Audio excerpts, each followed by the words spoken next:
We have been building our knowledge of ancient Egyptian hieroglyphs. I mean, not the way they built the monuments and pyramids and all the statues back then. We know they actually, had sophisticated construction equipment. But we're going week by week and we're learning. So, to keep learning, let's start with our homework from last week here on Doodling with Purpose.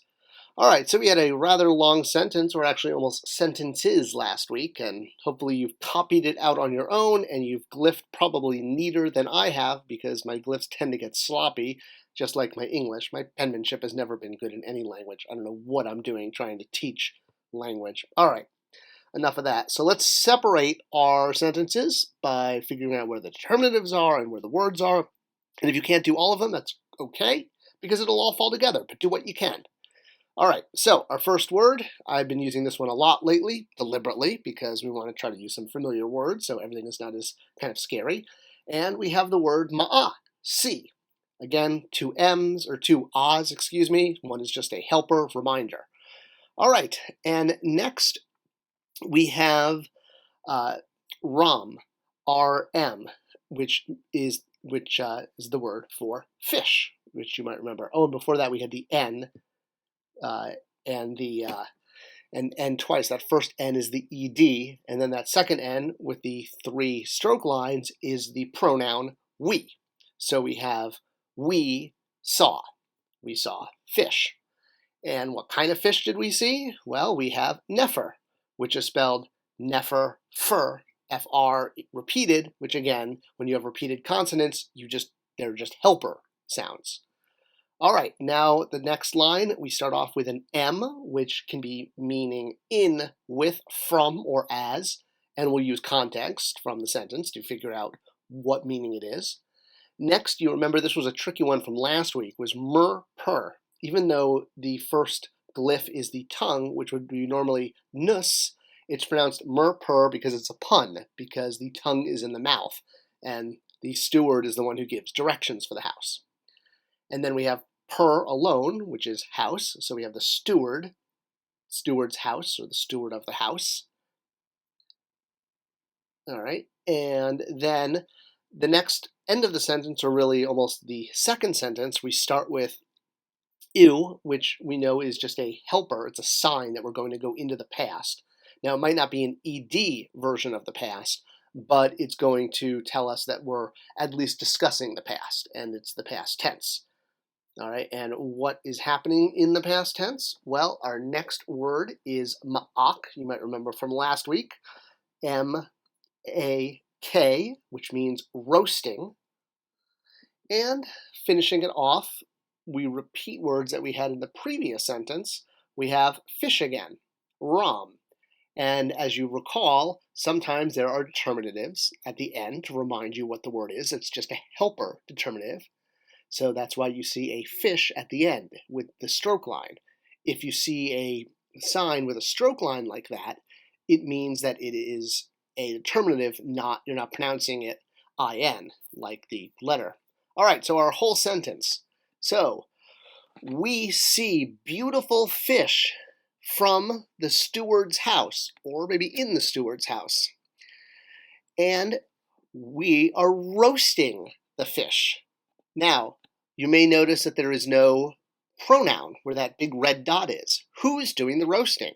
Well, I left it out deliberately because it's going to be part of this week's lesson. So normally, yes, there'd be a pronoun like the pronoun I. Maybe I'm roasting the fish. But without a pronoun, well, you might say, well, who's doing the roasting? The simple answer is if there's no pronoun, it's always I, because most stela are written about the person. So let's look at how that works. Here we have a sentence we've looked at before. Eu karas I ia, which means, again, we have eu is telling us we're in the past. The first word is to bury, or in this case, buried, because we have the water sign at the end. That's the ed, so bury becomes buried. Then we have the person, which means me, my, or I. And then we have ia, which, based on the determinative, in this case means the old. If we change that determinative to a man with his arms in the air, it would mean to praise, or those who praise, the people who praise. So the sentence, as a reminder, is I buried the old. Now, you can also write this sentence without the I in it. As I said with the first homework we were reviewing just now, if it doesn't have a pronoun, it's the pronoun I, because when pharaohs and great people in ancient Egypt were writing on monuments, they were writing about themselves.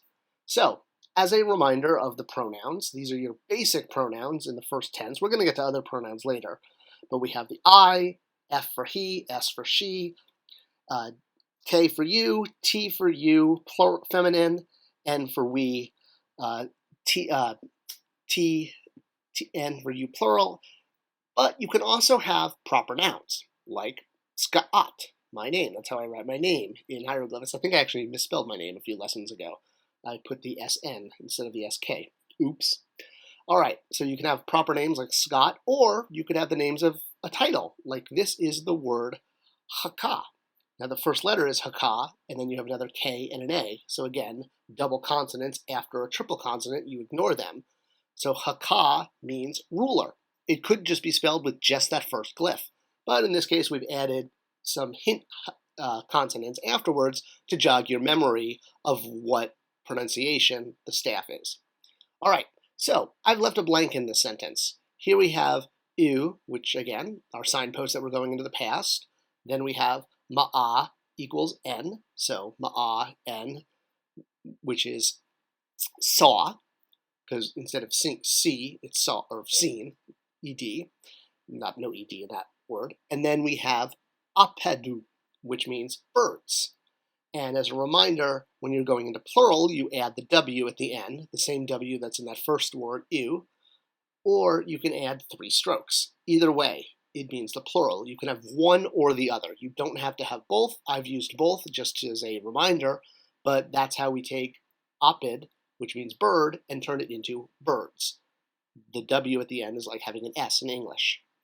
Or again, you can just have 3 strokes. All right, so I've added a pronoun. So now it's, instead of saw birds, it's he saw birds. All right, see the red pronoun there? Now what if we change this pronoun to an S, a bolt of cloth? Now it's she saw birds. See how we're doing that? I'm just inserting different pronouns into this space. It could also be you saw birds, adding the pronoun for you. But you don't just have to add pronouns. You could also add proper names. So here we have Bob, or Bob. Bob saw birds. Same place as the pronouns, but now a proper name, or a title. So here we have Nuswa, which you recall means king. So the king saw the birds. No articles in ancient Egyptian, so you add the and the a as needed. Or here we have Haka, like we just learned, ruler. The ruler saw the birds.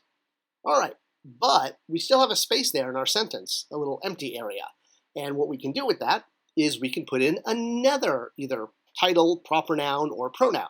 So if we were to put Haka after the the F for he, it would now be he saw the ruler's birds. That second pronoun now tells us who owns the birds. The first pronoun is who did the seeing. The second one tells us what they did. So there's actually a different form for pronouns. So right now we're just going to look at some basic ones to understand the structure before next week we actually learn the second set of pronouns. But again, you can have I for my bird, so he saw my birds, or his, he saw his birds. Now it's getting a little bit complicated here because I've got so much writing on this piece of paper, so let me just toss this paper out and we'll get another one. Let me rewrite the sentence. All right, so again, he saw his birds. Now you're not going to just repeat the horned viper because it's actually a different form of the word he. But in order to learn structure, I repeated the same version of he. So just know next week we're going to go over the possessive form of the pronouns. But for sanity's sake, I just repeated it. So he saw his birds. And I kind of squeezed in the plural there. That should have actually been a chick that looked like that. I got really sloppy at the end there. I hate sloppy glyphs. All right, so here is your homework for this coming week. take a look, do some translation, and next week we'll look at the second set of pronouns, the possessive set, because we're not just going to repeat the horned viper like I did. Again, that was just for learning's sake to understand placement. We're going to swap that out with the actual word for his. All right? If you like this, if you've got questions, comments, need help, please just leave a comment below, and I always comment back. Like this video, subscribe to this channel, share these videos with other people who might want to learn hieroglyphics. It's fun because guess what we're doing? We're doodling with purpose. Thanks for watching, and I'll see you guys next week.